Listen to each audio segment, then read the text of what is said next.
I'm Vic Myers. Welcome to the Resistance. 3 things. Thing 1, remember this guy? I wore this shirt in a video last week, and it was not OKKK with good old Lee. He put this up on Facebook. He says I'm a race baiter. Well, Lee, call me what you want. The point of wearing this shirt was to draw a clear line to show voters that I'm not like my opponent. You see, I'm frequently getting comments on my video saying, "You voted for him, FAFO." Apparently, people see this picture of me in my usual hat and shirt and think I'm this. That's about the worst insult I can imagine. Being a white country guy does not mean that I'm MAGA.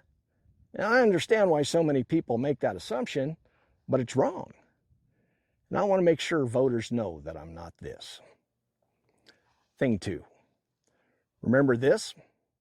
For those of you who don't know what it is, it's every Republican in the Colorado House of Representatives, led by my opponent, turning their backs on veterans speaking in favor of a resolution to condemn Trump's pardons of the January 6 insurrectionists. Last month, I told you about the complaint Lee filed because I printed up cards to let everybody know about it.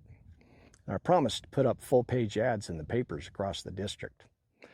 Well, I was able to cover most of the district, but I had a hiccup in Otero County. The Rocky Gazette refused to run the ad.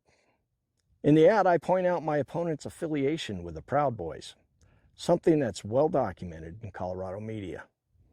All one needs to do to find it is go to Google and print Ty Winter Proud Boy. The Rockies' excuse? Well, according to them, my ad could be libelous.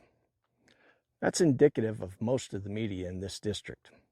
On at least 2 of the papers, if you go to their websites, you immediately see a picture of my opponent and his months-old announcement to run again. I've had 1 editorial published, and I don't think they've done any of my press releases. That brings me to thing 3. Most of the traditional print media in this district is in the bag for my opponent.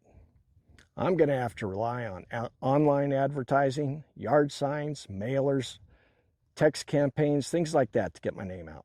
And the good news is that I've raised more as a Democrat than any other Democrat who's run for this seat. And I've got my signs.